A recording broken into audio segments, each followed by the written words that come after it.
Muy buenas tardes a todos.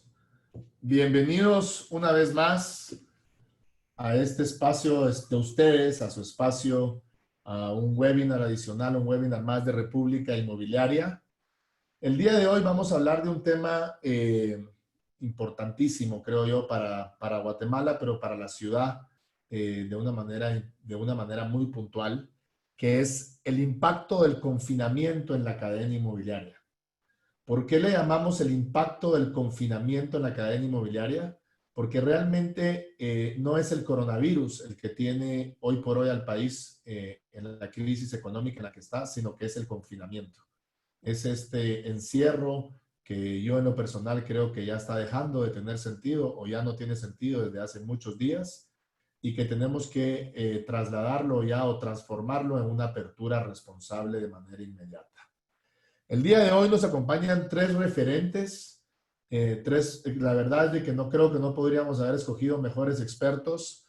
El ingeniero Edgar Chavarría, gerente de división de banca industrial del Banco Industrial, que es el banco que más cédulas del FHA coloca en el país y creo también tiene la cartera inmobiliaria más grande del país, estoy seguro. Eh, Carlos García, el presidente de la Asociación de Desarrolladores Inmobiliarios de Guatemala, y Juan Carlos Salazar, presidente de la Asociación Nacional de Constructores de Vivienda de Guatemala. Muchísimas gracias a Cementos Progreso, Mixto Listo, Banco Industrial y Ferco por permitirnos una vez más estar con ustedes el día de hoy y sobre todo muchísimas gracias a todos ustedes por dejarnos entrar en sus hogares por esta nueva vía del 2020. Creo que lo único positivo que ha logrado esto es estas nuevas tecnologías, utilizar tanto estas nuevas tecnologías para podernos comunicar.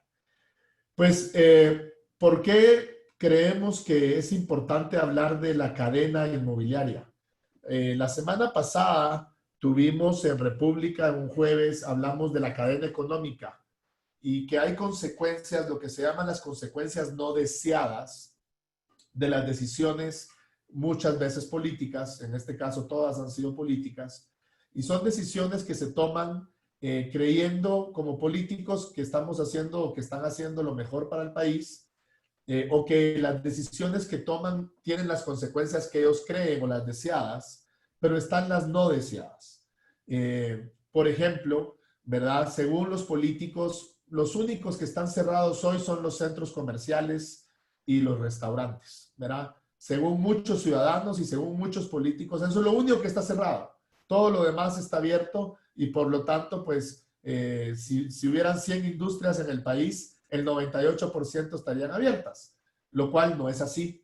Tenemos que entender que de los restaurantes viven los pescadores que les venden el pescado, mensajeros que les llevan, o sea, hay tanta carpinteros que les hacen mantenimiento, que construyen los muebles, hay tanta gente, hay tanta, el ser humano ha hecho una red tan compleja en la economía que uno no tiene idea realmente. Es muy peligroso tomar estas decisiones en las que uno cree que uno puede controlar las consecuencias de sus decisiones. Es muy peligroso y muchas veces incluso hasta ignorante. Es la típica decisión socialista de países socialistas que creen que que 5 personas saben mejor que el resto de la ciudadanía qué es lo mejor para ellos o para sus familias. Y ese es un grave error, es un grave error de abordaje a un problema. Pues la industria inmobiliaria no se queda atrás. Según los políticos, pues no, la industria inmobiliaria está nítida, las construcciones están abiertas, la gente está pudiendo construir, claro, con sus protocolos, y todo pareciera que así es. Pero yo les pregunto a ustedes qué va a pasar el año entrante cuando todos esos restauranteros o todos esos dueños de los comercios dentro de los centros comerciales tenían planificado comprar su vivienda, un apartamento, una oficina, cualquier inversión inmobiliaria. ¿Van a estar en la capacidad económica para hacerlo? ¿Van a tener el ánimo tanto personal como económico para hacer una inversión el año entrante?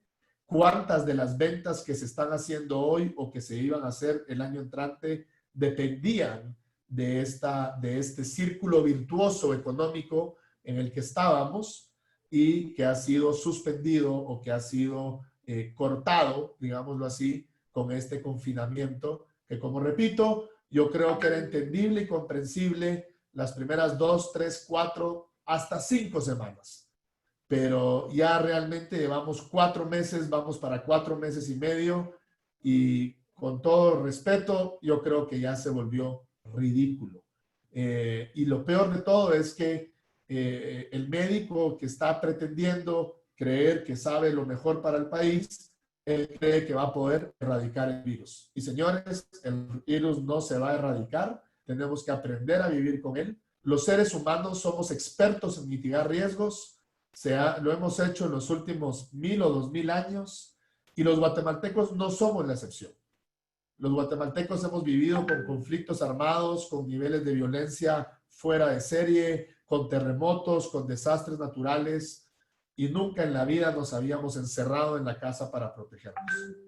Entonces, lo que vamos a hablar hoy es de eso, es cómo este confinamiento puede tener un efecto realmente negativo, un impacto realmente catastrófico para la industria inmobiliaria, lo que eso conlleva, ¿verdad? Creo que también va a ser importante entender que esto no le va a impactar negativamente a los 150 o 200 desarrolladores que están desarrollando hoy, ¿no? Hay muchísimos proveedores, la industria de la construcción y la industria inmobiliaria es probablemente de las industrias que más efecto cascada tienen en la economía. Eso quiere decir que distribuyen más la riqueza en la economía, y lo peligroso que puede ser tener un efecto negativo en esto. El formato es que pues voy a tirar yo la primera pregunta para Juan Carlos y para Carlos, después para Edgar, y ustedes están bienvenidos a hacer preguntas en el chat, las vamos a ir ahí recopilando y las vamos a ir tirando, y esto es una conversación entre amigos en la que todos pueden preguntar, y primero Dios vamos a poderle responder las preguntas a todos, y donde lo que nosotros buscamos como República Inmobiliaria es llevarnos conclusiones, sacar conclusiones. Tenemos personas hoy aquí asistentes a este webinar con excelentes relaciones interpersonales de muy alto nivel, que estoy seguro que podemos llevar a nuestros diferentes focos, a nuestras diferentes esferas para incidir. Porque si no tomamos decisiones, si no somos creativos, pues realmente la industria inmobiliaria puede recibir un impacto muy, muy negativo, y por ende todas las industrias o todos los negocios y los comercios que dependen de ella. Pues muchísimas gracias a todos. Juan Carlos y Carlos, les hago a los dos la misma pregunta, pero los dos tienen sus números, su perspectiva. Yo quisiera preguntarles a cada uno, desde la información que tienen en sus gremiales, en sus cámaras, ¿qué efectos esperan? ¿Qué han visto este confinamiento de estos 4 meses y medio? Lo positivo y lo negativo. Obviamente sería ideal que fuera que solo hubiera positivo, pero sabemos que eso no es así.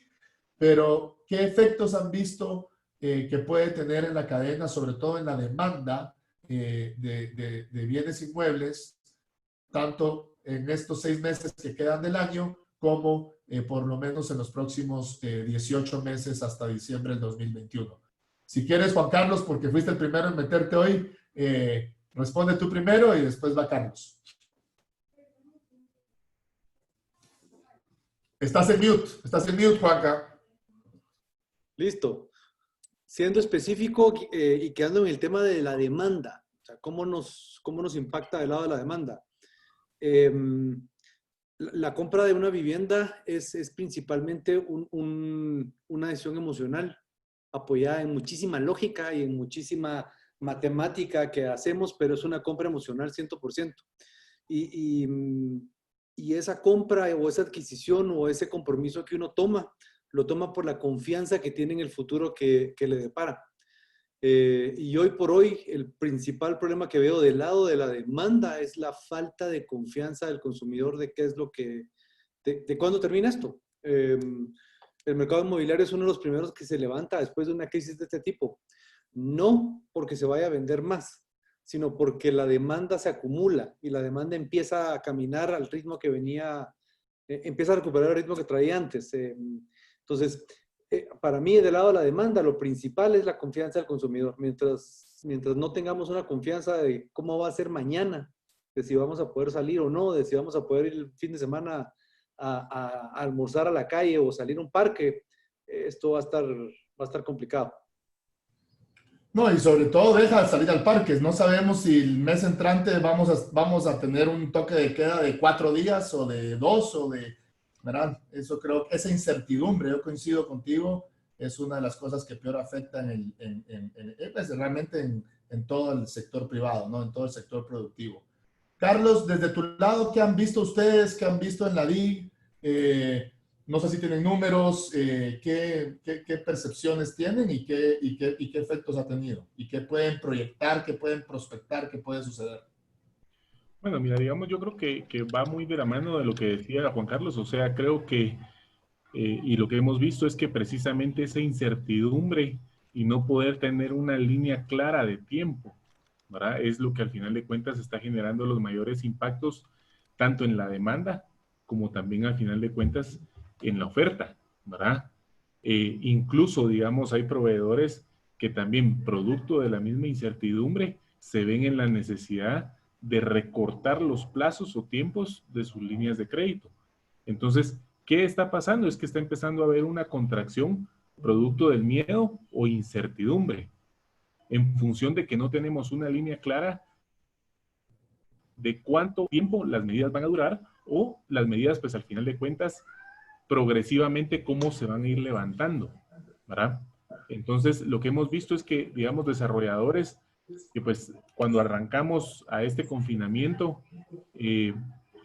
tenían proyectos que venían dentro de su pipeline de proyectos, pues algunos los pausaron, otros lo están pausando el tiempo que pues al final de cuentas está durando este tipo de inconvenientes que estamos experimentando hoy. Pero creo que uno de los aspectos más importantes es que todavía existe mucho miedo. O sea, miedo que se ha sembrado intencional o no intencionalmente. Y eso ha venido a afectar al final de cuentas al consumidor.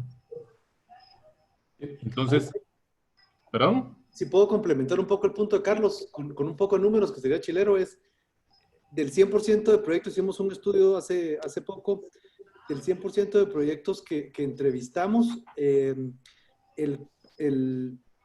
54% continuaba su rumbo normal en cuanto a obra, ¿ok? No en cuanto a ventas. 40% continuaba más lento, es decir, sí estaban teniendo un impacto fuerte sobre esto, y 6% estaba suspendido. Estos son los proyectos que ya estaban. Carlos hace mención de los proyectos que venían en camino, estos proyectos que ya estaban pasados de proceso de licencia, ¿no? Estos eran 190 proyectos, ¿correcto, Juanca? Ese es otro número. El 190 proyectos son los números que están en venta actualmente en el mercado de Guatemala, que no necesariamente todos los proyectos que están en estos procesos están en venta. ¿Okay? Hay algunos desarrolladores que salen a la venta cuando ya tienen licencia, otros desarrolladores salen a la venta cuando su sobrina ya terminó la arquitectura. O sea, hay una... Hay toda una gama. Sí, hay una gama completa de cuándo es el momento correcto para salir a venta, ¿verdad? Pues bueno, ahí creo que nos llevamos una primera incertidumbre, una primera conclusión importantísima, y es el efecto negativo y nefasto que tiene la incertidumbre. Ni siquiera digamos, las decisiones tomadas en ese momento, sino que la simple y sencilla incertidumbre de no tener un plan concreto, ¿no? Y esto tal vez, Edgar, a ti como banquero, cuéntanos, ¿cómo le afecta, cómo has visto que esta incertidumbre y este tira y encoge que hemos tenido nos puede afectar y le ha afectado a la industria? Bueno, buenas tardes a todos los que nos están viendo y escuchando. Es un gusto poder pues compartir estos momentos y realmente pues tratar de ver y que entendamos que esta situación en la cual nos ha afectado la incertidumbre por esta pandemia es enorme. O sea, en el caso de las instituciones financieras, pues especialmente la que represento, creo que mucho de lo que primero fue lo que nos pegó es, digamos, en el caso nuestro, la colocación de créditos en los primeros meses del año, 2 meses y medio, por supuesto, veníamos con un crecimiento bastante bueno. A partir de entrar en este problema del confinamiento, realmente hubo una contracción bastante fuerte, de hablarte casi que de bajas de un 20-25%, cuando venías aún con crecimientos de un 12-15%. O sea, si las sumas, casi que te digo que está bajando 30-35%. O sea, fue una contracción fuerte. Eso es en la parte, digámosle, de colocación de créditos. Aquí, pues, los señores desarrolladores son los que mejor números tienen, pero nosotros también, por ejemplo, vimos el hecho que mucha gente que ya venía, pues, con el proceso de compra de vivienda, al momento que empezó la palabrita famosa incertidumbre o falta de certeza, empezaron a retrasar un poco el proceso final de compra o cierre de su vivienda. O sea, esa es, digámosle, el siguiente paso en el que hemos sentido un paro bastante fuerte en la colocación. Y todavía, pues, en el caso nuestro viene el siguiente, que es los que ya eran nuestros deudores o los que ya tenían, que están entrando en procesos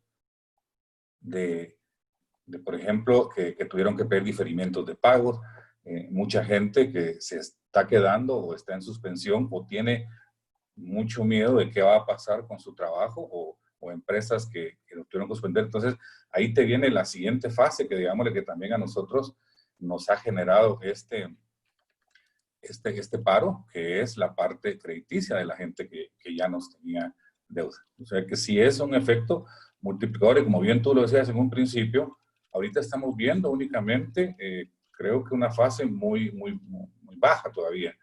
Este sector, su efecto mayor, lo vamos a ir viendo en el mediano largo plazo, de 6, 8 meses, un año, es donde vamos a ir realmente viendo ya la baja definitiva en ventas o en los problemas crediticios. Muchísimas gracias, Edgar. Sí, quiero que más adelante, en unos 10 minutos, entremos a la parte de cómo abordar lo que nos viene. Quisiera regresar un poquito. Juan Carlos, tú estuviste muchos años, antes de ser desarrollador, estuviste muchos años en estudios de mercado. O sea, tienes una expertise, digámoslo así, en leer mercados, en entender un estudio. El año pasado hubo una crítica, hubo una columna, un par de columnas de un economista de la Universidad Marroquí que hablaba de que en Guatemala había una burbuja inmobiliaria. Yo en lo personal creo que estaba equivocado, creo que tenía un concepto equivocado de lo que es una burbuja, es tal vez sobre oferta. Sobre oferta es distinto desde mi punto de vista a lo que es una burbuja. Pero hoy, ¿verdad? Fuera de camas hablábamos de que lamentablemente tal vez el coronavirus le va a dar la razón a este personaje. ¿Cómo ves tú cómo estaba el mercado antes del famoso 13 de marzo y cómo lo ves ahora desde esa perspectiva? Desde el 13 de marzo creo que todos estábamos listos para año récord. Desarrolladores, banca, o sea, veníamos, pero fuertísimo todos. Maravilla. Mira, creo que es bien importante entender que no puedes analizar el mercado bajo una misma lupa. Y los números no son sólidos por sí solos, sino funcionan en una cadena y tenés que tener la foto completa para poder tratar de entender lo que los números te están diciendo. Haciendo un poquito mención a lo que decía Edgar, vamos a ver cómo se van a comportar los proyectos en función a la etapa que estaban, tanto de construcción como en la etapa de pago de enganches, como en la etapa de entrega o no entrega de productos, ¿ok? Hoy por hoy, los proyectos que estaban con enganches pagados, listos para entrega o en procesos de entrega, van caminando, ¿ok? ¿En dónde empezamos a ver los problemas? En los proyectos en donde la reserva era lo primero que habías pagado. Así es. Y eso es bien complicado, bien complejo, porque resulta ser que para los desarrolladores que su modelo se basaba en ventas súper aceleradas, pero con reservas muy bajas, un modelo de riesgo relativamente alto porque estás apuntando a vender 2 o 3 veces el mismo apartamento, porque el cliente se te va a ir cayendo en el camino o en la misma unidad. Yo hablo de apartamentos, pero pensemos que hablo de viviendas. Es completamente diferente a un mercado que se está entregando o a un mercado en donde el cliente ya pasó 3/4 partes del pago de su enganche. ¿Ok? Porque esa pérdida para el cliente representa algo completamente diferente que para el que dice, no, hombre, yo si metí una pérdida de 5,000 pesos, 10,000 pesos, no me voy a arriesgar. O sea, en este momento que no sé qué va a pasar, no sé, ¿verdad? Entonces, sí es importante que cuando veamos los números del mercado inmobiliario entendamos de que no hay uno solo que me pueda decir el estado del mercado. El mercado de oficinas, por ejemplo, que no es tanto el tema de los que estamos aquí involucrados, pero el mercado de oficinas, cuando empezó la crisis, hablábamos que los que se iban a ir, pero feo, eran toda la industria hotelera y el mercado de oficinas. A hoy te puedo decir que el mercado de oficinas está evolucionando a una velocidad que no sabes hacia dónde va, porque vas a seguir trabajando, Rodrigo, Carlos y Edgar, vamos a seguir trabajando en una oficina. ¿Cuántos días de la semana? No tenemos idea. ¿Con cuánta gente en nuestra oficina? No tenemos idea. Pero podemos seguir trabajando en nuestras casas. Pues yo no sé ustedes, pues, pero yo de este es un segundo piso, estoy a punto de tirarme. Quiero trabajar en mi casa cuando se me dé la gana, no obligado todos los días. Entonces, ese mercado está evolucionando y está cambiando bien rápido y estamos viendo cómo hay una demanda súper interesante. Y hablo de una demanda que está en presa, que tiene un tope ahorita, ¿ok? Porque recibimos muchísimas solicitudes de gente que quiere oficinas, que está buscando metrajes diferentes, no necesariamente más baratos, como todo el mundo pensaba, ¿ok? Porque si yo tengo una oficina donde eran 10 personas, ahora tal vez ya no quepo en la misma oficina, pero no quiero despedir a nadie. Necesito una oficina un poco más grande o necesito reconfigurar mi oficina para que no estemos todos los días. Pero el punto es que ese mercado está evolucionando y no se está acabando. ¿En dónde se está acabando ese mercado? En donde yo no quiero comprar, o sea, planos ahorita, por favor, no me traigas a la mesa. Yo necesito resolver mi problema en los próximos 6 meses. La traba está que voy a decidir cuándo arranco a solucionar mi problema cuando la perspectiva de lo que viene a futuro esté clara. Es decir, si yo no voy a poder abrir mi oficina en los próximos 3 meses, no voy a decir absolutamente nada. Y esa es esa traba, esa presa que les digo que estamos experimentando ahorita, ¿verdad? No, y cabal, dentro de la línea que decís eso, vos, más o menos nosotros, dentro de los números que hemos estado viendo, aproximadamente 7 de cada 10 clientes, precisamente su respuesta es, cuando salgamos de esto, negociamos o hablamos, ¿verdad? Entonces, al final de cuentas, nadie tiene una línea de tiempo clara. Y si nos estamos, y si estamos atados a un sistema de salud que pues desde ya presenta problemas e inconvenientes prepandemia, pues prácticamente estamos hablando de que la línea de tiempo todavía no está definida. Tenés una banca que actualmente su problema no es liquidez, su problema es de que tienen demasiado dinero que necesitan colocar, ¿verdad? Y tal vez ahí, Edgar, me corregirás un poco.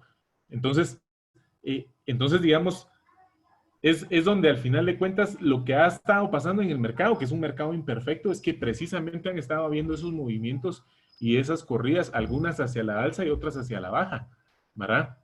Pero digamos, también viene que hoy por hoy los problemas del crédito blando que se está dando en el corto plazo o en el mediano plazo, los vamos a ver que nos van a impactar, nos pueden impactar severamente en la demanda. Edgar, por alusión, ¿cómo ha percibido la banca este impacto? Entiendo que en efecto uno, digamos, si tú te recordarás en el 2009, 8 y 9, pues, pero sobre todo en el 9 en la parte inmobiliaria, el gran problema fue que la banca se quedó sin liquidez. Entonces era complicadísimo para los desarrolladores gestionar créditos para sus clientes. ¿Cómo se está dando esto ahora en la banca? ¿Cómo lo ves? ¿Va a ser la banca va a estar la banca, digamos, como aliado en el sentido de que va a tener liquidez para inyectar, eso es importantísimo en una crisis, o crees que la banca va a tener, digamos, los efectos que tuvo en la crisis de 2009, que es la última complicada, ¿no?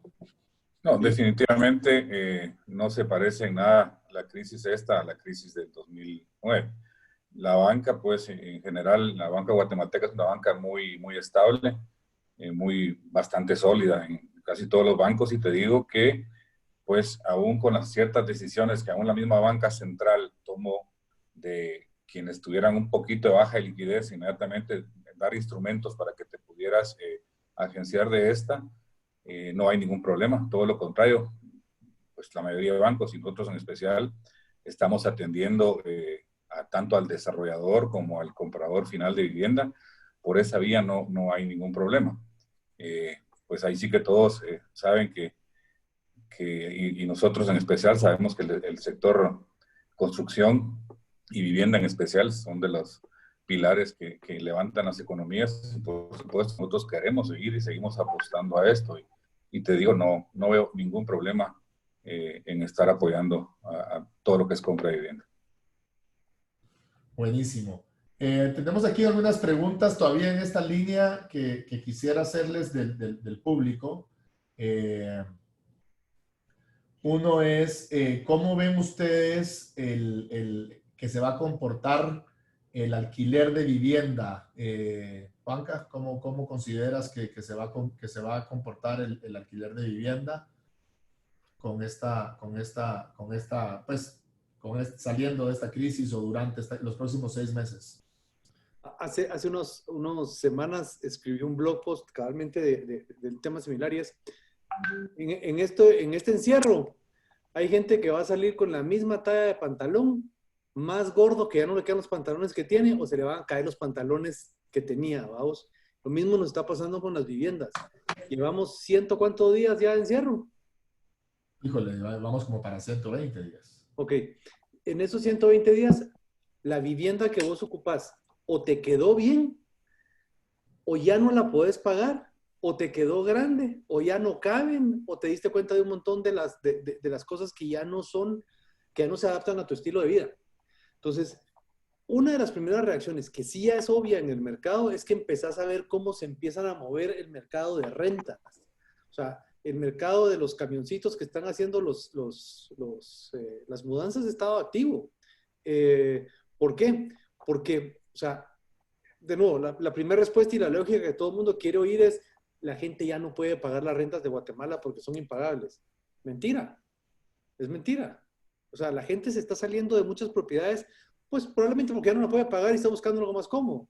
Pero hay mucha gente que está buscando viviendas de otro nivel porque ya no puede vivir en la vivienda que vivía. ¿Ok?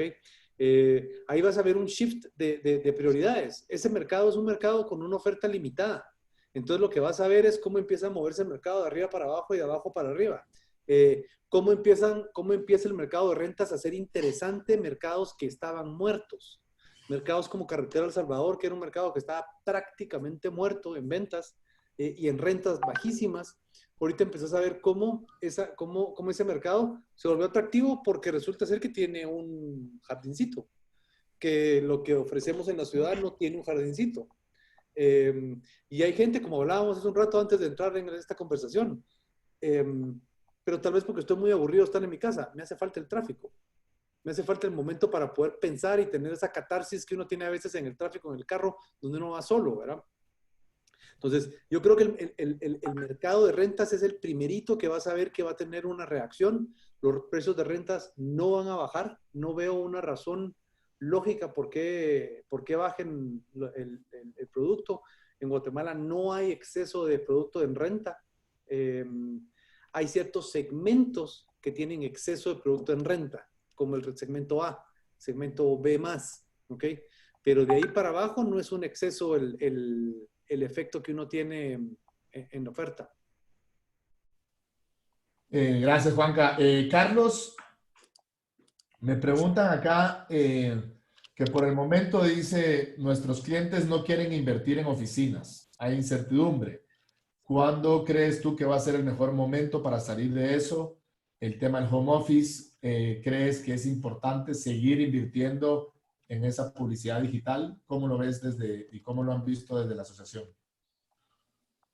Bueno, mira, digamos, lo que hemos visto en la asociación es que claramente sí el mercado de oficinas está evolucionando. O sea, sí están habiendo cambios dentro del mismo. El home office vino para quedarse. O sea, al final de cuentas, claramente ciertas industrias y ciertas empresas han empezado a ver la efectividad del mismo.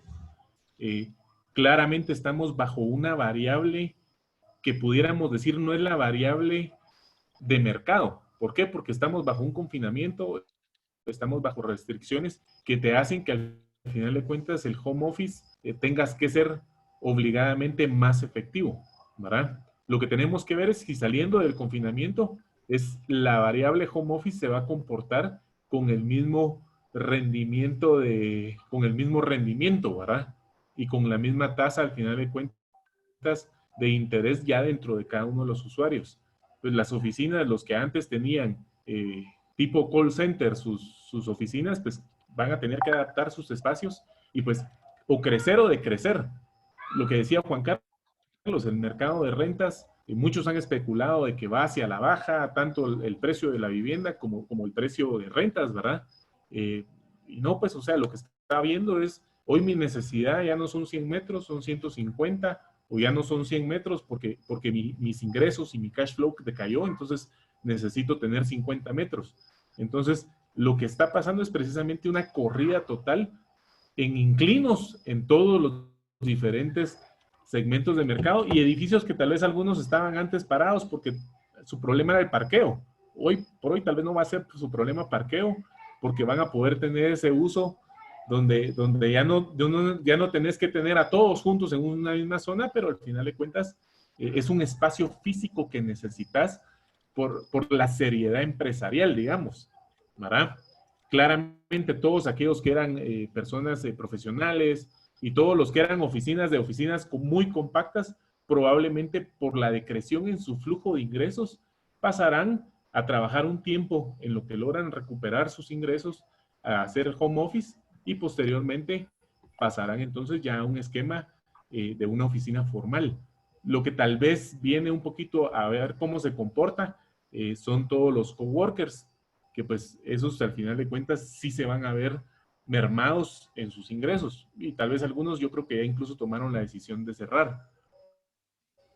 De ahí Tal vez aquí entender yo que te también... puedo, ¿Sí? perdón, Sí, tal vez te puedo ayudar aquí un poquito y no como institución financiera, sino que en el caso nuestro, como pues empresa grande y de mucho personal, cabalmente lo que tanto Juan Carlos como Carlos decían, nosotros ahorita, por ejemplo, como banco, que somos muchos empleados, y que ahorita un buen porcentaje todavía tiene que estar en su casa, pero vamos a vernos la necesidad, ahorita al estar ya esto un poquito más ordenado, probablemente agarrar más espacios de oficina, porque por el mismo distanciamiento nos están quedando cortas las áreas. Por ejemplo, en nuestro call center, tenía más de 600 personas en el call center y ahorita en el espacio actual me cabe, parece un 60-70% de la plantilla actual y así vamos por diferentes áreas de la corporación y muchas justamente se nos ha hizo insuficiente el espacio, pues definitivamente más de alguna gente y bastante gente van a quedar también trabajando en home office, que no era una práctica, especialmente en el lado bancario, no ha sido una práctica de estar en casa, pero creo que si vamos a sacar algo positivo a esto, nos adelantó también a muchas de estas decisiones, pero sí yo soy uno de los que cree que este mercado, al estar ya un poquito más estable, va a haber algún crecimiento adicional en la parte también de oficinas. Creo que eso va por ahí. Sí, a mí me gustaría complementar un poquito más esa misma línea, porque ese mercado de coworking he estado tratando de entenderlo, estudiarlo y ver hacia dónde va. Fue un mercado que venía con mucha fuerza anterior y fue de los primeritos que se dijo, no, ese ya no va a ser. Esas oficinas abiertas ya no va a funcionar. Pero entonces resulta ser que habla Edgar y dice, vamos a mandar a un componente fuerte de la fuerza laboral a su casa a trabajar o de otra empresa grande.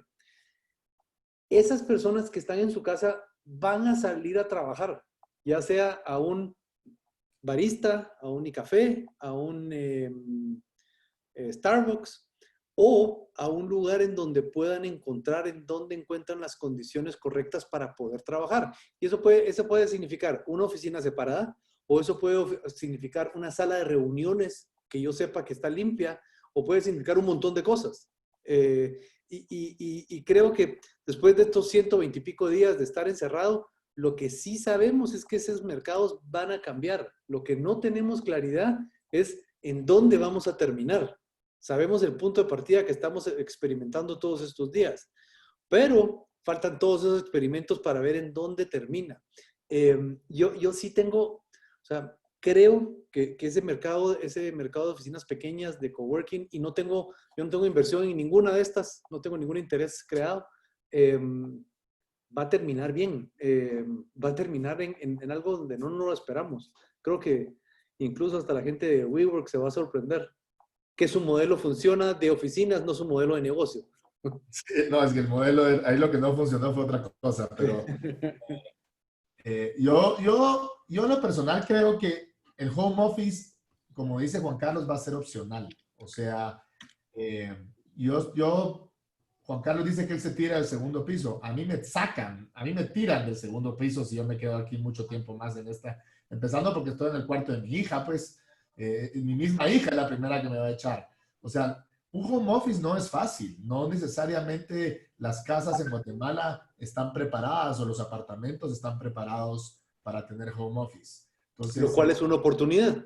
Lo cual es una oportunidad para desarrollarlo, pero también yo coincido contigo de que o sea, no va a vivir toda la gente, no estamos en Manhattan, donde toda la gente va a vivir a 4 kilómetros a la redonda. O sea, una persona que vive en el kilómetro 25, carretera de Salvador, que necesite bajar a la zona 10 a una reunión, no puede regresar a su casa a trabajar para después volver a estar en otra reunión a las 12 del día. O sea, yo creo que el home office va a ser opcional, va a ser lo que aprendimos aquí los gerentes de las empresas.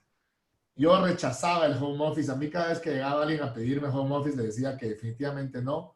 Hoy estoy dispuesto a aceptarlo. Yo creo que lo que se va a volver es opcional y creo que, por ejemplo, va a ayudar mucho al tráfico, decir, bueno, en las tardes tantas personas pueden hacer home office. O sea, creo que va a ser un tema opcional y eso es lo que tenemos que aprovechar. Y yo coincido con Juan Carlos y de acuerdísimo con Edgar de que se va a generar una demanda que ni siquiera sabemos de dónde viene. Pues, o sea, ni siquiera y el impacto, no, y yo creo que el también impacto lateral que tenés. que es más caro.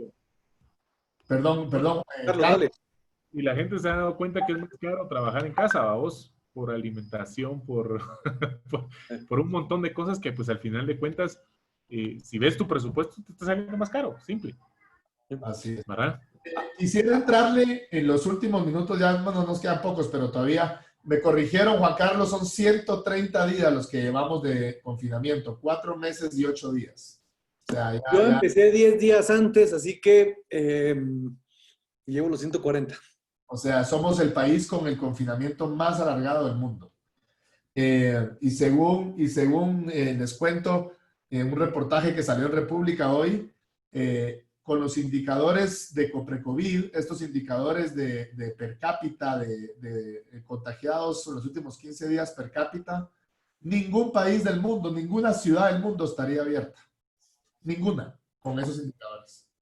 O sea, además de que están utilizando el Coprecovid, está utilizando el censo en la ciudad de Guatemala, está utilizando el censo del 2002, traído al 2020, que son 980,000, que coincide con el censo hecho por el gobierno pasado, pero tenemos 800,000 empadronados. Entonces, 980,000 ciudadanos no estamos en la ciudad ni de broma, somos por lo menos el doble, más los que migran del interior para la ciudad.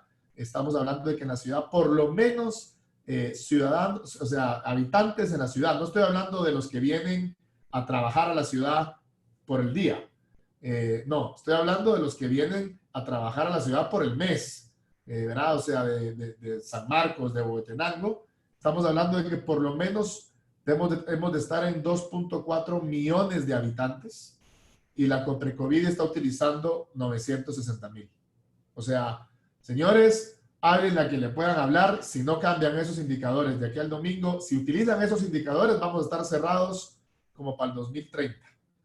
Entonces, ahí sí va a salir antes la vacuna. Hablando a futuro, Edgar, yo quisiera preguntarte como banquero, están preguntando aquí si van a haber modificaciones, si ustedes esperan haber modificaciones. Yo creo que la tasa de interés en industria es bastante buena, la tasa de interés hipotecaria, pero está también la ley está la famosa ley de interés preferencial. Tasa de interés preferencial. La tasa de interés preferencial, que es una ley pues, que yo creo que para un nicho de mercado puede ser interesante. ¿Cuáles son los incentivos que tú consideras deben haber para que realmente la demanda tenga los incentivos correctos para mitigar este golpe que estamos teniendo? Bueno, a tu primera pregunta, lo que es la tasa de interés, la verdad, como bien lo dices, el mercado en Guatemala ha sido muy estable. La tasa de vivienda es una tasa bastante razonable para los niveles de tasa que hace años hemos tenido. Una tasa No, también muy... perdón que te interrumpa. Y comparado con otros países del mundo mucho más desarrollados que te manejan 10, 12, 14% de tasas de interés. Aquí Es estamos correcto. en 6, 8, 10, ¿no? Entiendo yo. No, ahorita más o menos la tasa, digamos, el FHA está alrededor de 6 y pico, y las otras tasas normales 8%, 7% en algunos casos. Una tasa Tasas muy... del 9, 10 ya son tasas raras en quetzales, por supuesto, ¿no? En dólares todavía son un poco menores. Entonces, por esa vía no veo que haya un problema. Incentivos, me preguntas. Creo que el incentivo sí puede ser muy bueno, especialmente para ir cubriendo esa necesidad en el segmento mucho más bajo de vivienda, o sea, esa primer vivienda o a esa persona que está haciendo pues el esfuerzo por comprar su primera vivienda. Creo que ahí es muy loable si es que llega a existir esos incentivos, ya sea de la tasa de interés, que es la que hace rato han estado trabajando, o cualquier otro mecanismo que den. Definitivamente en el segmento más bajo es lo más... perdón, me sale una tabla aquí, me tapa todo, no sé por qué. Es la encuesta. Me están a hacer preguntas y entonces dejo de ver por un segundo que me tapa la pantalla. Entonces te decía de que sí, al segmento de primer vivienda o segmento más bajo, sí, por supuesto, le es súper importante el que le pueda hacer efectivo un incentivo. Eso es lo que te estaría recomendando. Los bancos igual, con incentivos sin incentivo, creo que la gran mayoría estamos comprometidos con el segmento inmobiliario y no creo que vaya a haber en el corto plazo ni aún en el mediano plazo ningún cambio sobre esto. Lo veo muy estable. Buenísimo. Carlos, nosotros en otros ámbitos hemos hablado de que uno de los incentivos o una de las barreras importantes en la compra de vivienda, ya un poquito arriba, digamos, de lo que estaría beneficiado por la tasa de interés preferencial, es el IVA. Ese 12% cuando tú estás comprando una propiedad de $200,000, $300,000 para arriba, sumarle 12% es un montón de plata. Y también el UCI, ¿verdad? Son como dos barreras importantes. Pero claro está, ese IVA, pues el desarrollador lo tira, ¿verdad? Lo absorbe en crédito y obviamente, ¿verdad? Contablemente lo absorbe. Entonces, el reducirle el IVA al comprador, yo te diría un 50%, y que ese IVA el comprador lo pueda aplicar a su ISR. Perdón, el desarrollador pueda aplicar el IVA al ISR y reducir el UCI, que entiendo que el UCI que tenemos en Guatemala, en la ciudad sobre todo, es un UCI para tierras, digamos, para propiedades subvaluadas. ¿Crees tú que eso tendría un impacto importante, sería un incentivo importante para la demanda? Mira, yo creo que ahorita estamos en una etapa donde tenemos que realmente pensar que todo lo que sea invertir y generar fuentes de trabajo, ¿verdad? Y digamos, generar esa política de ahorro, que pues al final de cuentas eso es entrar en una vivienda, ¿verdad? O entrar en un inmueble financiado. pues al final de cuentas es un atractivo para el mercado. Incluso, digamos, ponele UCI. ¿Qué pasa con el UCI? Los primeros que están pagando el 100% del valor del UCI sobre un inmueble son los desarrolladores, ¿verdad? Pero ¿qué pasa? El UCI no está capitalizándose al final de cuentas en la plusvalía de los diferentes sectores. Entonces, ¿qué pasa si tenemos un UCI progresivo?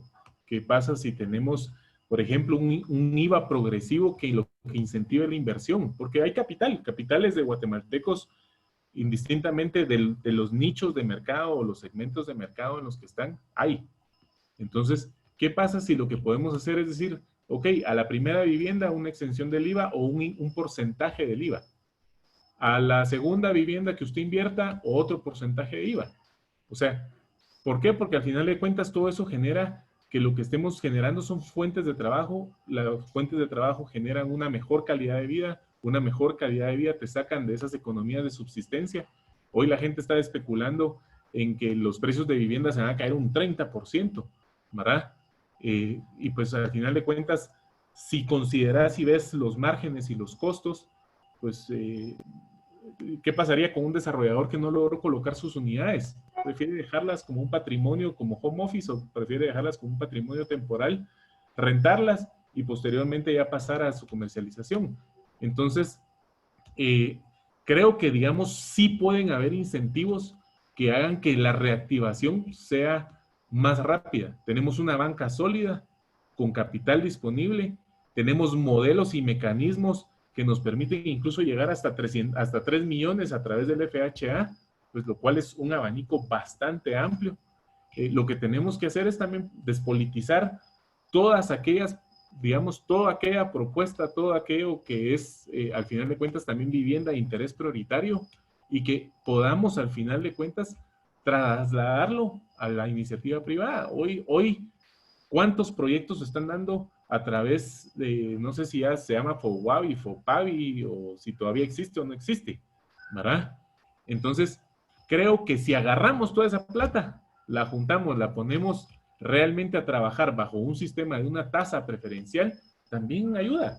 O sea, ahorita está el punto donde lo que tenemos que tener son propuestas que lo que generen es que la inversión ya no solamente siga, sino que se multiplique, ¿verdad?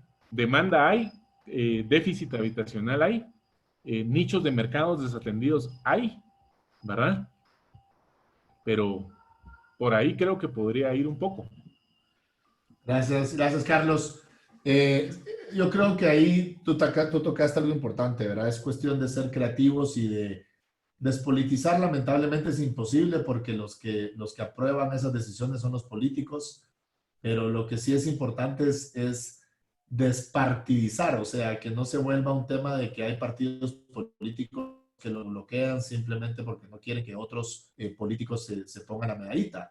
Y eso es tal vez uno de los mensajes más importantes que le tenemos que llevar a los políticos, que de verdad tienen que pensar en Guatemala, tienen que pensar, hasta donde yo sé, una unidad de vivienda te genera alrededor de 11 empleos directos promedio.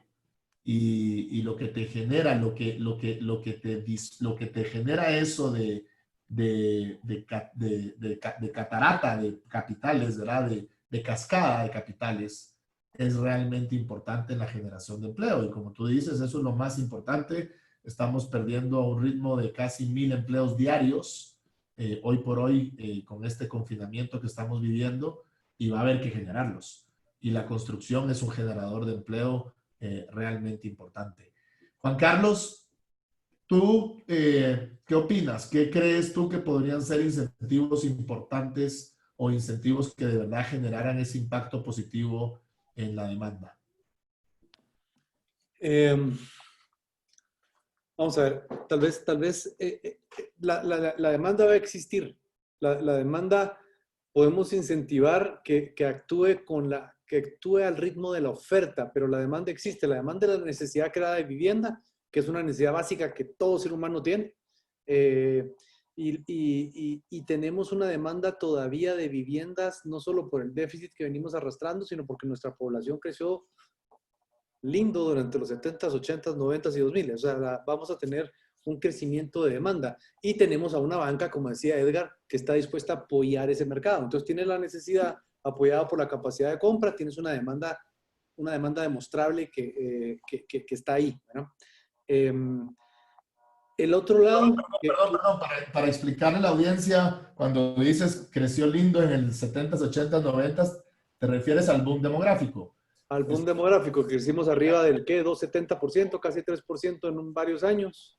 Explícanos un poquito eso, porque yo creo que la vez pasada Pablo de León de Cavi nos explicaba de que él decía que la década del 20, así como la década de los 90 es la década, le llama él, de la energía, la década del 2000 le llama él la década de las telecomunicaciones, y la década del 2010 él le llamó la década de los automóviles, fue la década que más se ha vendido carros y motos en la historia en Guatemala. Y él decía que esta década que viene, la del 20 al 30, es la década de la inmobiliaria, de la vivienda, por este boom demográfico. Sí. Tal vez explícanos un poquito de eso. Es un tema complejo que o quedo como alguien que sabe mucho o quedo como un completo tarado. Entonces voy a hacer mi mejor esfuerzo por quedar del pedazo del que sabe. Asumamos que la población está atendida, ¿ok? Y una población atendida quiere decir que el 100% de la población contaba con una vivienda, ¿ok? A un no crecimiento, es decir, a familia de 2 personas teniendo 2 hijos, estos 2 eventualmente se van a morir, estos 2 siguen caminando, no hubo un crecimiento, ¿ok? Esa demanda de esa familia, de viviendas, de ese no crecimiento, no existe, porque la casa que tiene esta persona va a ser ocupada por estas 2, quita a uno de la familia y mete otro de otra familia para que se casen y tenés una vivienda que se llenó, ¿ok? Entonces no tenés un requerimiento de vivienda. A crecimientos arriba del 2%, vos vas requiriendo viviendas por el simple hecho de que tu población creció, teóricamente, más rápido que la construcción de viviendas en ese momento. ¿Ok? Entonces, crecimientos del 3%, del 3% estamos hablando que el requerimiento de vivienda fue mucho más grande a futuro de lo que en ese momento tenías. ¿Ok? Entonces, nosotros tenemos ese bono poblacional de crecimiento probablemente 60 también, aunque no me acuerdo de 60, pero sé que 70, 80, 90 y 2000. Sí, es como de 25 a 40 años ahorita. Sí, que nosotros vamos a tener por lo menos durante los próximos 10 años, como mínimo, un crecimiento en la demanda de vivienda. ¿Ok? Y espérate a ver cuánto crece ahorita por este confinamiento. Sí, correcto, porque es que aparte de todo, ahorita multiplicarlo porque hay gente que se quiere tirar por la ventana porque no aguanta el confinamiento y gente que quiere salir por la puerta porque no aguanta la familia. ¿Okay? Entonces, es un crecimiento que vas a tener. Dicho eso, ya me perdí por dónde iba la pregunta, por estar explicando. Te estabas quedando como un sabio, como te estabas explicando, estabas quedando como muy sabio, de decirte, de que estamos en un bono poblacional de 25 a 40 años, que es gente que necesita vivienda porque la población... Bueno, entonces, ¿qué son los incentivos que necesitas? Porque tenés el mercado existe y el mercado tiene capacidad de compra porque la banca está dispuesta a apoyar a un buen segmento de la población. ¿Qué es lo que nos ha pasado los últimos años? Que cuanto ministerio existe, quiere meter las manos en el proceso de licencias. Entonces, estamos sacando trámites de absolutamente todo. En la década de los 90 hubo un procedimiento que nos hizo el IDAE como protección del centro histórico. Y esto vino del lado privado, esto no vino del lado público, por cierto, en donde declaramos el centro histórico algo protegido. Del 90 para acá, el desarrollo en la zona 1 ha sido casi nulo. ¿Ok? La zona 1 se murió. Y no se murió porque sea una zona fea. Es la zona 1, es el centro de nuestra ciudad. Tiene charm, tiene un montón de elementos que son super nice, buena ubicación. Pero se murió por un trámite que tenés que hacer. Se murió porque hay un nivel de proteccionismo que no funcionó. Y yo soy, a diferencia de República, pues hay normas que nos toca seguir porque nos toca seguir y no puedo decir nada al respecto, siempre y cuando no sean estúpidas.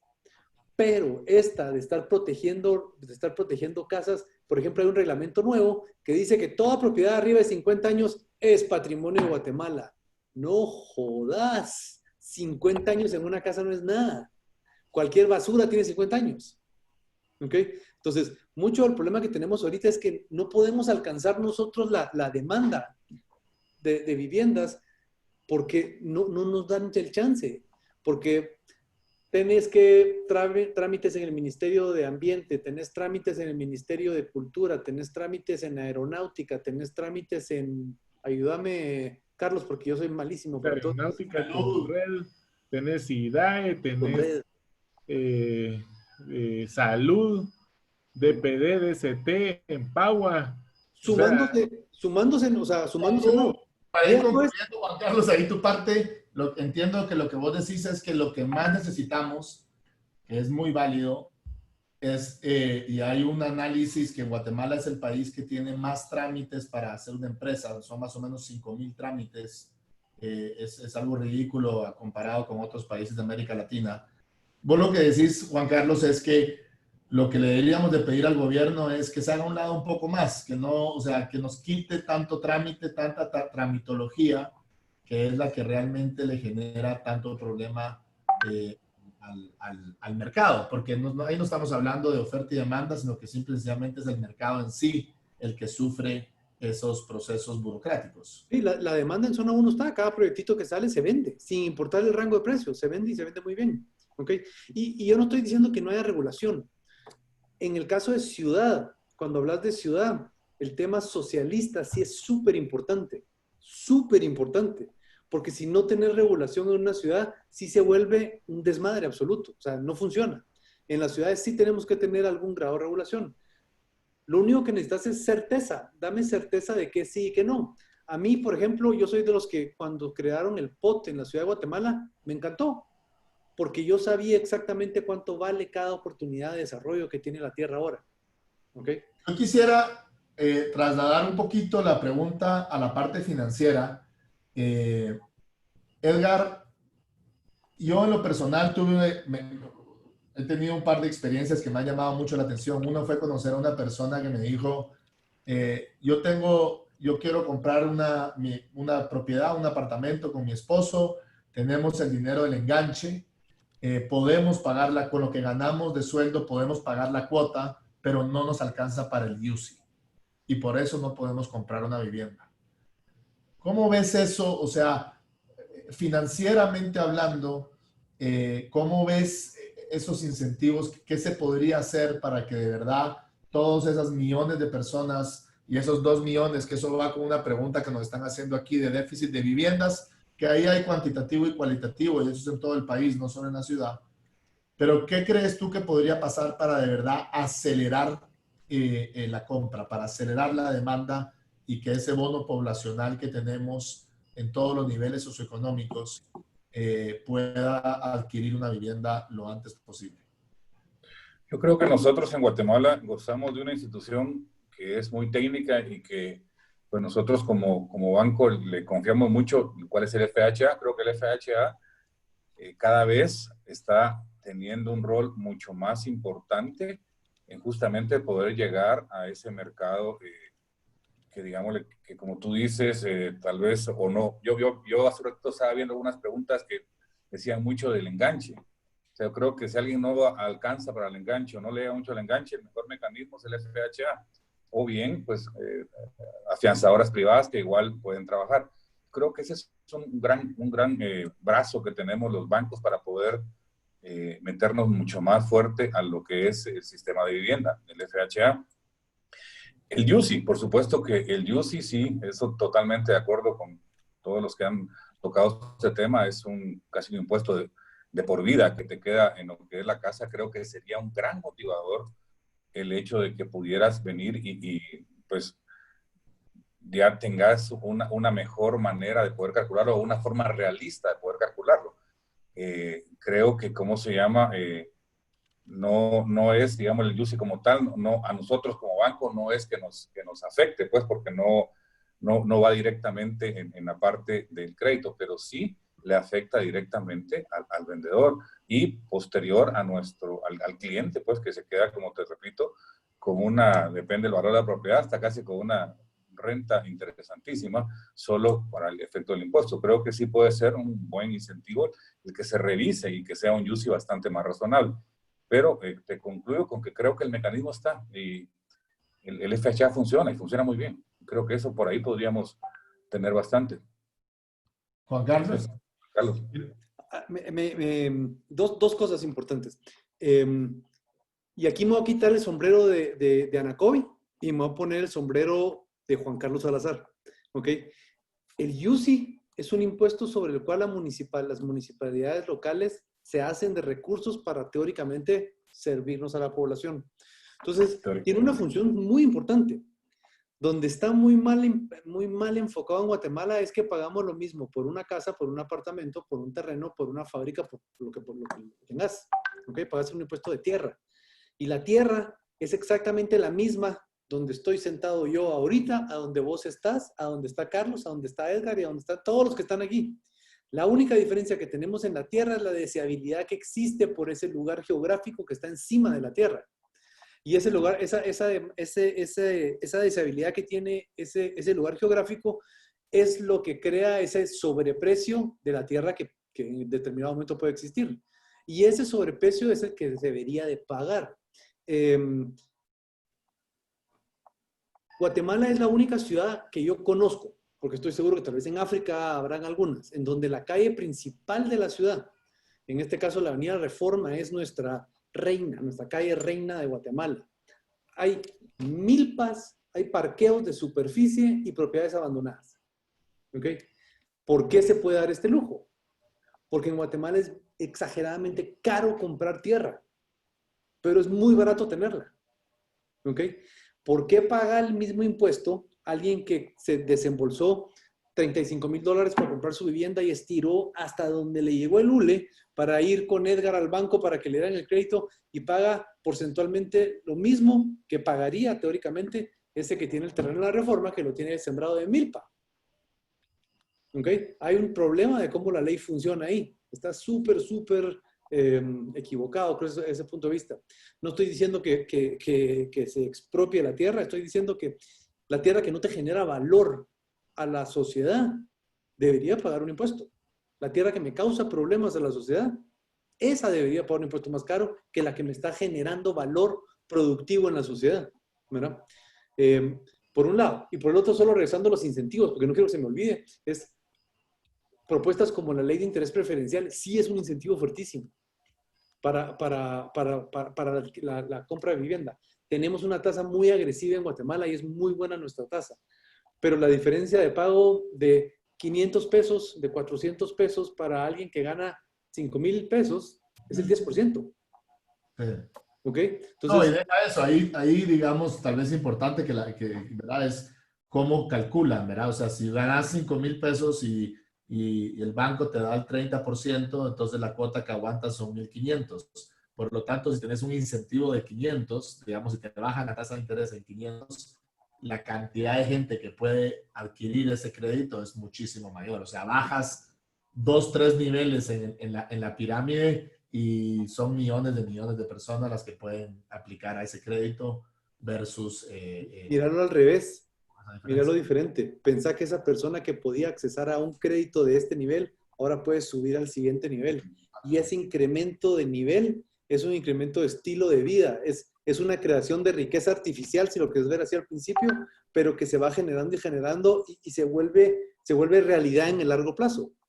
No, por supuesto. Bueno, digamos, o sea, y por ejemplo, el tema del UCI, para matarlo un poquito ahí, con lo que decía Juan Carlos, o sea, el UCI es como la cuota de mantenimiento de mi edificio. Hoy no estoy usando las amenidades, bájenla, ¿verdad? Entonces yo creo que también pues, el UCI al final de cuentas debe de verse reflejado en función hacia la sociedad, ¿verdad? Y la tasa de interés preferencial, o sea, vemos hoy tasas en Perú que sacaron su programa a través de los SADIs que tenemos con toda Latinoamérica, y Perú sacó una tasa del 1%. O sea, ¿qué pasa hoy con la banca? Lo que pasa es que la banca siente más confianza a agarrar su dinero y meterlo a los bonos ¿verdad? Estatales, que venir y decir, bueno, no, busquemos un esquema donde podamos tener una tasa preferencial, donde sea atractivo, donde incluso podamos bajar algunos puntos y que eso al final de cuentas potencialice la inversión, porque hay mayor cartera, hay mayor colocación, los costos, o sea, muchos de los bancos, hoy por ejemplo, la banca promedio tiene más o menos invertido un 9% de su cartera en FHA. Bajo el modelo que tienen, es atractivo incluso llegar hasta un 20% de su cartera, ¿verdad? Por los beneficios que les brinda a su cartera. Y, digamos, si podemos, al final de cuentas, a través de una tasa preferencial, incrementar ese volumen de colocación, los costos para el banco administrativos y de gestión de esa cartera de créditos se reducen. ¿Por qué? Porque se reparten mayor cantidad de usuarios, ¿verdad? Que ese a veces viene siendo también el atenuante que se le suma a ese costo de esa tasa, ¿verdad? Ahí Edgar sabrá un poquito más. De acuerdísimo. No, los números que has dado, la verdad que alguien te los contó, porque casi cada son. No, sí. De hecho, más o menos es lo razonable. Tener un 20% perfectamente en vivienda es casi lo que estamos haciendo nosotros. Son los números más o menos nuestros. De la cartera, un 20% está colocada en vivienda, lo cual eso, pues, definitivamente es un efecto multiplicador. Nosotros somos muy convencidos. Bueno, por supuesto, tal vez al día de hoy que me gastase el 1%, pues no, solo que no le pague a todos un centavo de intereses en la parte de captación. Pero mecanismos hay, formas de cómo incentivar ahí.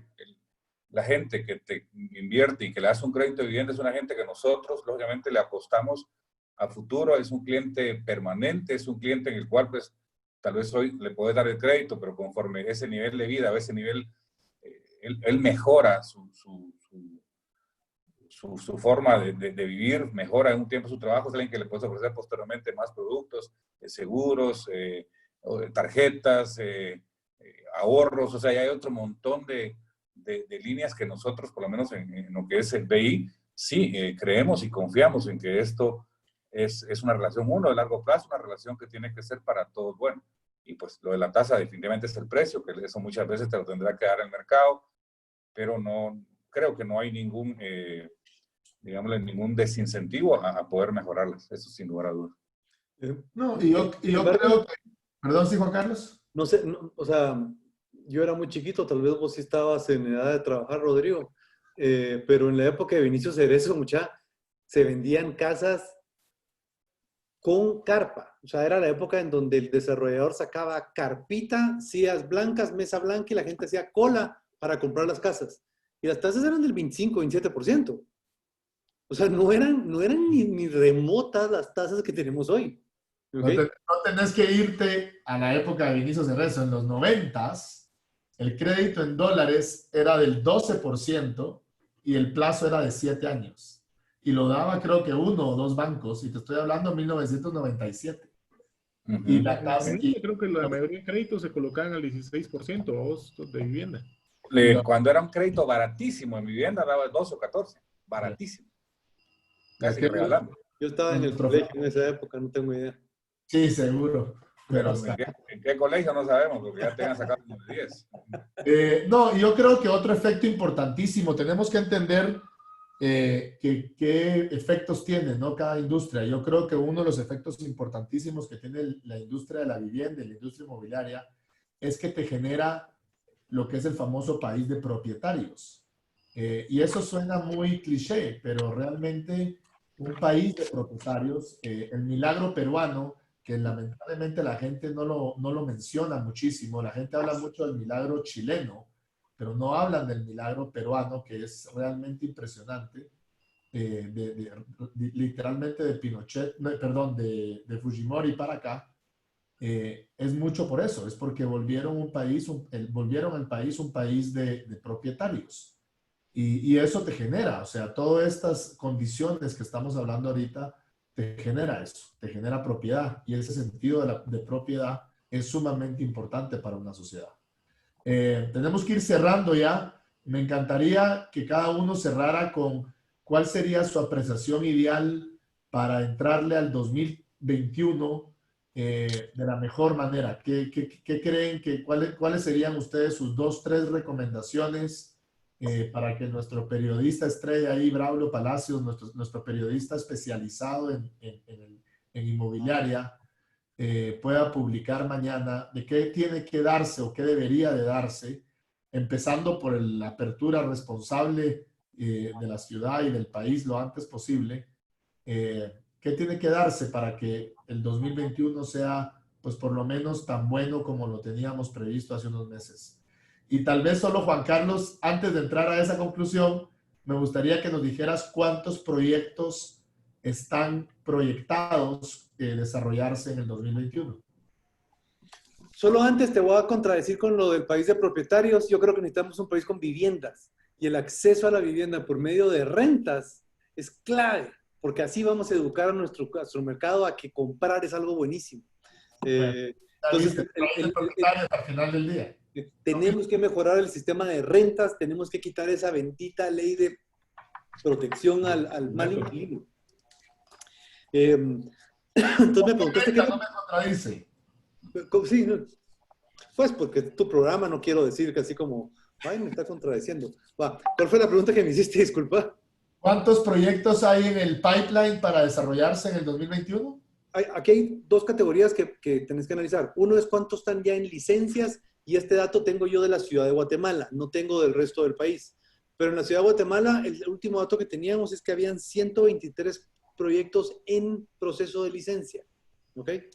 Previo al proceso de licencia tenés el proceso de planificación, que esto sí es mucho más gris la imagen que tenés, porque hay algunos que te enterás y muchos otros que no te enterás porque están en una mesa. Pero tenemos nosotros registrados 53 proyectos en planificación, más esos 123 que están en licencia. Estamos hablando de 170 y pico proyectos. O sea, estima que en el mercado deberán haber unos 220, 230 proyectos en análisis en este momento, ¿no? ¿Y tenemos actualmente cuántos en construcción? En construcción, de nuevo, aquí hay diferentes formas de verlo. El dato que tengo aquí son 99 proyectos en obra en este momento, que es diferente a los 100, ¿cuánto dijimos? 190 proyectos en venta. ¿Okay? Okay. Los números no suman. Pero se traslapan. Sí, no van a sumar. Nosotros en planificación nos aparecieron 103 proyectos. Sí. Ok. Es algo, entonces, o sea, lo veo. Habiendo dicho eso, y para que ya no me sigas contradiciendo, Juan Carlos, a ver, o para que me contradizcas bien, ¿qué deberíamos de hacer? ¿Qué crees? ¿Cómo deberíamos de entrarle al 2021 para que estos 200 proyectos se desarrollen con éxito y se absorban en un periodo prudencial? Número 1, con cuidado. Vas a tener que tener el doble de cuidado para ser un desarrollador en este momento. Número 2, la tecnología empieza a tener un papel súper importante. En este mercado ya no es tolerable, ya no es aceptable que digas, es que así se hacen las cosas en Guatemala. Con esta cantidad de proyectos, vas a ver proyectos que van a sangrar, pero no van a sangrar porque el mercado esté mal. No van a sangrar porque el COVID los mató. Van a sangrar porque van a haber proyectos que son tan buenos que no los van a dejar respirar. ¿Ok? Entonces el mercado sí está cambiando y está cambiando a una velocidad enorme. Este confinamiento que hemos tenido, te puedo dar fe que hay muchos desarrolladores que lo han usado para levantar su juego, no 2 niveles, 10 niveles. Pues vamos a ver un mercado súper competitivo, un mercado de verdad, calidad mundial. ¿Ok? Ya no vamos a poder tolerar y decir, es que así se hacen las cosas en Guatemala, ¿verdad? Y número 3, creo que es fundamental la información.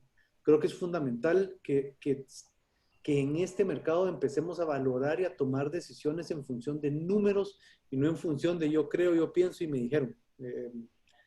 Eso para mí es lo base, es lo que yo puedo controlar. Del lado no controlable, creo que está poder seguir pidiendo que nos abran la puerta para empezar a trabajar y que nos abran la puerta, aunque sea bajo las medidas que nos pongan, bajo el negativismo que nos quieran, pero con certeza hacia dónde vamos, ¿no? Certeza. Carlos, ¿qué opinas tú? ¿Qué crees que deberíamos de hacer o debería de pasar para que tengamos un 2021 lo mejor posible? Bueno, mira, yo creería que uno de los aspectos más importantes y que pues a veces es un intangible, eh, es quitarnos el miedo, pues. O sea, eh, tenemos miedo a invertir, tenemos miedo a comprar, tenemos miedo a salir, tenemos miedo a reunirnos con gente. El miedo es la mayor barrera para la toma de decisiones, ¿verdad? Ninguno tenemos garantizado mañana, ninguno. Yo, como hoy puedo morir de COVID, hoy puedo morir de un ataque cardíaco, puedo morir de cualquier cosa, pero no podemos basar nuestras decisiones en miedo, ¿verdad? Entonces, creo que para poder tener un 2021, pues para adelante es quitarnos el miedo, requerir certeza jurídica, requerir agilización de los tiempos, ¿verdad? Porque al final de cuentas, un desarrollo con más tiempos genera costo, eh, y que al final de cuentas también, pues, seamos cautos, ¿verdad? Veamos, analicemos nuestros desarrollos, analicemos hacia dónde vamos, el mercado que estamos atendiendo, ¿verdad? Pues creer en Guatemala, pues estamos en este mercado, no nos podemos paralizar. Lo que tenemos que hacer es encontrar esos nichos que se están abriendo y atenderlos. Dicen que lo único que no se vale es acostumbrarse. Tuvimos aquí al CEO de Nestlé y decía, tenemos miedo, nos estamos suicidando por el miedo a morirnos. El miedo a morirnos, sí. O sea, me pareció una frase muy, muy interesante. Yo estoy de acuerdo contigo, tenemos que transformar ese miedo en acciones asertivas, cautas, pero asertivas y responsables. Edgar, pues tú tienes muy interesante por la parte financiera, además eres desarrollador. ¿Qué opinas? Yo creo que primero lo que necesitamos para este 2020, lo primero es certidumbre, o sea, tener confianza.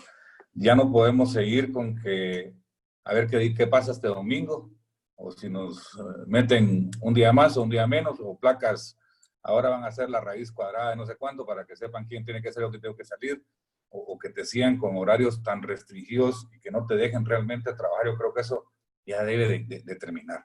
O sea, aquí nuestros amigos desarrolladores, mejor que nadie, pueden saber cuánto al día de hoy los que están trabajando en forma normal, cuánto se ha incrementado los costos de construcción, sencillamente porque no se imaginan lo que es haber cerrado 2 o 3 horas antes, o la restricción de los picos de las placas y ese tipo de cosas. Entonces, yo creo que quitando eso y ya que nos dejen trabajar realmente normal, yo creo que ahorita la mayoría de empresas, y en el sector construcción al igual, son empresas responsables. Entonces ahorita el mismo cliente va a exigir un desarrollador más responsable. Y el guatemalteco, el empresario guatemalteco, es un empresario de serio. Y eso definitivamente para el 2021 va a ser mucho más importante para quien esté buscando o escogiendo proyectos. La otra es, lo decía Carlos, las mejoras en los tiempos de respuesta. Ahorita nosotros nos hemos dado cuenta, y otra vez lo que nos trae este confinamiento, pues muchas oficinas están funcionando o parcial o home office, o hoy les pegó a 2 o 3 y tuvieron que cerrar. Entonces, los tiempos de respuesta en todo se han ido alargando y eso nuevamente ya no puede ser así. O sea, tenemos que ser bastante más eficientes, hablando desde, por supuesto, nosotros los bancos, lo que es el registro, lo que es pues cada uno en su momento en esta cadena que justamente te lleva el sector construcción, ser bastante más flexibles y mucho más rápidos en dar respuestas. Y creo que en el caso de nosotros como instituciones financieras, como bancos, pues este 2021 nos tiene que presionar también a tener muchas más y mejores respuestas, pues rápidas, y por supuesto tener mucho más soporte también tecnológico. O sea, nosotros antes de este problema del aislamiento ya teníamos un portal de vivienda, y lo cual está funcionando de maravilla, y creo que mucho de eso también se va a ir por ahí, en la cual, pues, mientras se nos quite ese miedo, cuando ya nos den la libertad de ir a visitar los proyectos, de ir a estar en contacto con más gente, pues, saber que todos tenemos herramientas tecnológicas que nos van a ayudar a por lo menos ya motivar esa nueva decisión de lo que es la compra de la vivienda. Yo creo que con esas tres cosas, pues el 2021 debería de darnos una mejor perspectiva, pero si no nos quitan esta incertidumbre, la verdad, no sé qué podemos parar. Madrid, tuvimos aquí hace unas semanas a lo que sería el ministro de Finanzas de Madrid, y él decía que eso obviamente es un liberal clásico, él del PP, no tiene nada que ver con el PSOE. Él decía que pues hay que aislar a los enfermos, hay que cuidar a la población en peligro y que los sanos trabajen. O sea, al final del día, una vez más, es un riesgo más que tenemos que saber mitigar los seres humanos y bueno, los guatemaltecos no vamos a ser la excepción. Y yo coincido, creo que necesitamos certeza, necesitamos salir a trabajar, ser cautos, ser cuidadosos, ser responsables y vamos a ir adelante. Yo estoy de acuerdo con todos. Les agradezco muchísimo. No, definitivamente no me defraudaron. Sabíamos que esta conversación iba a ser muy, muy entretenida, pero sobre todo con tres expertos en la materia que de verdad saben lo que están hablando y se los agradezco muchísimo el habernos acompañado hoy. Le agradezco también a toda la audiencia que nos acompañó y pues una vez más agradezco a Ferco, a Banco Industrial, a Mixto Listo y a Cementos Progreso por permitirnos estar con ustedes el día de hoy. Muchísimas gracias y pues como todos los martes nos volveremos a ver. Buenas noches a todos. Feliz noche. Gracias. Feliz noche, gracias. Dios, Carlos, Juan Carlos, Rodrigo, Bye. gusto. Nos vemos. Bye. Gracias a todos. Gracias, Juanca.